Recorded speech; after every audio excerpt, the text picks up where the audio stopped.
2024년 6월 5일 MIN 뉴스입니다. 최근 대전의 유명한 빵집인 성심당의 임대료 논란이 거세게 일고 있다. 성심당은 대전 지역 토착 빵집이지만 2023년 매출액 1,243억 원을 기록하며 대형 프랜차이즈보다 위월한 실적을 기록했다. 좋은 품질과 합리적인 가격, 지역 경제에 이바지하는 경영 구조, 꾸준한 선행 등이 알려지며 지역 명물로 자리를 잡았기 때문이다. 지속 가능한 신뢰의 기반을 다지기 위해서는 경영 목표 설정하는 것만큼이나 직접 실천하는 것이 중요하다. 투자자 또한 소비자의 선호가 어느 방향으로 향하는지 민감하게 감지하고 있기 때문이다. 기업 경영의 가치와 윤리에 대한 관심이 높아지며 ESG 경영이 주목을 받고 있다. 국가정보전략연구소 이하 국정연은 2000년대 초반부터 윤리 경영에 대한 연구를 시작했으며 기업 문화, ESG 경영 등으로 연구 영역을 확장해왔다. 다수 전문가가 합심해 ESG 경영 전반에 걸친 아젠다를 발굴하기 위해 노력 중이다. MIN 뉴스와 함께 국내 대기업의 ESG 경영을 분석 및 재현하기 긴 여정을 시작했다. 탄소국 경세, 텍소노미가 국제무역의 핵심 이슈로 부상. 2020년 다보스 매니페스토에서 이해관계자 자본주의에 대한 논의가 본격화됐다. 서구 선진국은 기업이 지속가능 성장을 유지하기 위해 ESG 경영이 중요하다고 인식했다. 해외 ESG 경영의 주요 이슈는 ESG 정보 공개 표준화, 주주 행동주의, 탄소국 경세 도입, EU 텍스노미, 플라스틱 규제, 공급망 ESG 관심 고조, 생물 다양성 논의 등이다. 핵심 이슈 몇 가지만 구체적으로 살펴보자.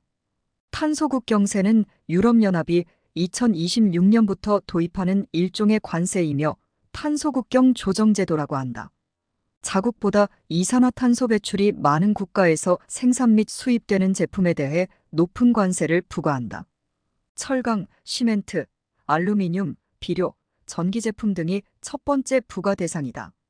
2030년 이후의 평균 탄소 배출량을 1990년의 55% 수준까지 줄이겠다는 목표를 수립했다. EU 텍소노미는 환경적으로 지속 가능한 녹색 경제 활동으로 인정되는 목록을 담은 분류체계다. EU 집행위는 2020년 6월 세계 최초로 그린 텍소노미 가이드를 발표했다. 2021년 12월 우리나라 환경부와 금융위원회도 공동으로 한국형 녹색 금융 분류체계인 K텍소노미를 확정했다. 공급망 ESG에 대한 관심도 고조되고 있다. 기업 내부뿐만 아니라 원자재, 부품 등을 공급하는 협력업체도 ESG 경영을 준수해야 한다는 의미다. 2015년 영국은 현대판 노예방지법을 제정했다. 왜냐하면 대기업의 하청업체가 아동이나 여성의 인권을 무시하고 저렴한 노동을 강요하기 때문이다.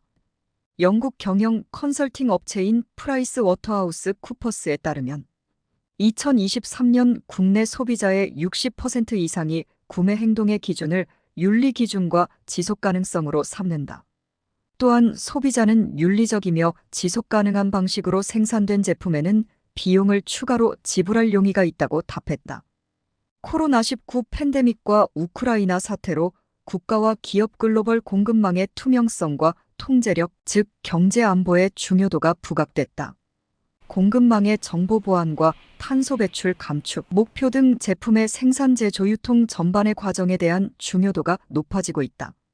전 세계적인 기후 대응 노력이 강화되는 중이다. 기후변화에 대한 사회적 우려로 글로벌 사회는 넷째로 경제사회로 전환되는 추세다. 사회 전환에 따른 기업 경영의 대규모 구조 변화에 인재도 영향을 받을 수밖에 없다. 구직자가 기업의 구조적 변화와 실력 향상에 더해 기업 경영 문화와 태도 또한 관심을 기울여야 하는 이유다. 환경에 대한 고민과 더불어 기업의 사회적 책임 이해, 지배구조 개선을 포함하는 ESG 경영은 공동체에 속한 구성원인 국가와 기업뿐만 아니라 개인도 지켜야 하는 프로토콜이다. 대기업과 중소기업 모두 피해갈 수 없는 규제라고 보는 이유다. ESG 의무와 법적 강제성에 대비해야 기업의 생존 가능성 높아져. 미국 로펌인 화이트 앤 케이스는 아시아 태평양 지역의 2024년 ESG 트렌드로 그린워싱에 대한 법적 책임 리스크 상승, 지속 가능성 보고, 의무, ESG 경영 실사의 세 가지로 꼽았다. 세부 내역을 구체적으로 살펴보면 다음과 같다. 그린워싱은 환경과 화이트워싱의 합성어로 실제 친환경적이지 않지만 친환경적인 것처럼 홍보하는 위장환경주의를 말한다. 친환경을 중시하는 소비자인 그린 슈머가 등장하면서 활개를 치고 있는 마케팅 기법이다. 화이트워싱은 원작과 달리 영화에서 백인 배우가 동양인처럼 연기하거나 동양인 역할을 백인으로 바꾸는 것을 의미한다. 그린워싱으로 초래되는 위험 비용은 브랜드의 이미지 실추, 규제기관의 조사, 규정 위반과 소송 비용에 의한 리스크 증가를 포함한다. 환경오염 물질을 많이 배출하는 제조업체가 자연보호운동, 쓰레기 줍기 등과 같은 전시성 행사를 개최하는 것도 대표적인 그린워싱이다. 사회적 책임과 관련해 물의를 빚은 기업이 불우이웃 돕기 성금을 내며 대대적으로 홍보하는 행위도 마찬가지다. 다음으로 각국은 기업의 지속가능한 경영 실적을 보고하는 것을 의무화하는 추세다. 유럽연합에 따르면 2024년 1월 1일부터 공공기업은 기업 지속가능성 보고서 지침을 따라야 한다. EU에 속하지 않은 기업들도 유럽의 비즈니스 파트너와 고객을 대상으로 CSRD에 부합하는 데이터를 제공할 경우를 대비해야 한다.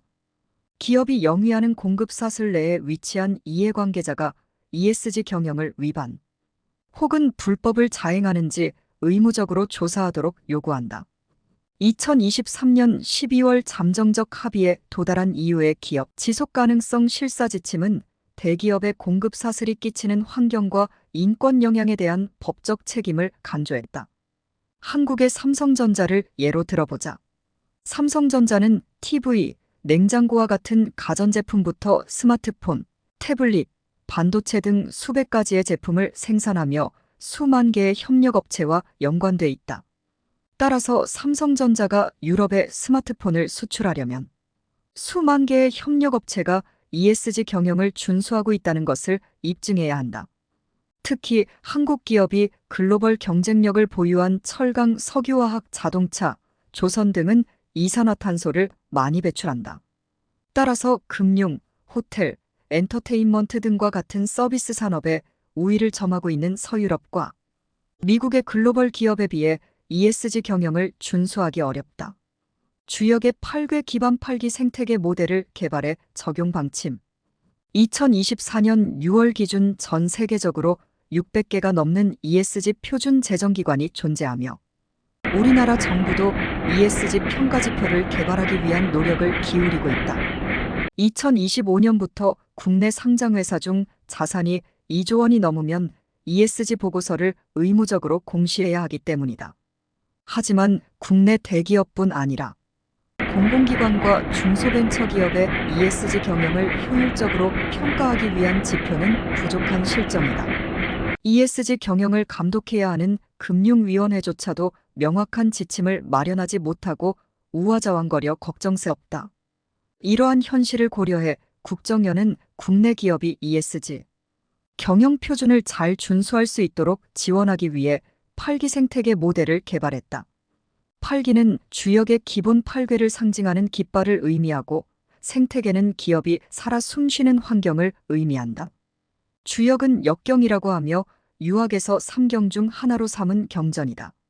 세계의 변화에 관한 원리를 기술한 책이라 일컬어지고 있으며 주나라 시대의 시빅을 더했다. 자연의 이치로 화합된 우주의 삼라만상을 해석하므로 기업이 직면한 다양한 문제점을 해결할 방안을 찾는 데 유용하다. 8기 생태계 평가 지표는 거버넌스, 사회, 환경에 걸쳐 64개에 달한다. 거버넌스는 제도 운영, 리더십, 투명성과 관련된 24개 지표로 구성되고 사회는 이해관계자, 가치 존중, 의사소통에 연관된 24개 지표로 구성되며 환경은 에너지와 환경오염을 평가하는 16개 지표로 구성된다.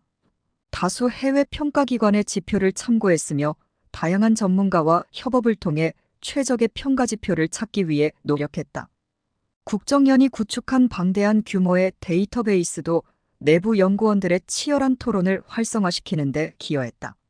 국정연은 8기 생태계 모델을 적용해 국내 기업과 공공기관의 ESG 경영을 평가하는 고단한 여정을 시작했다.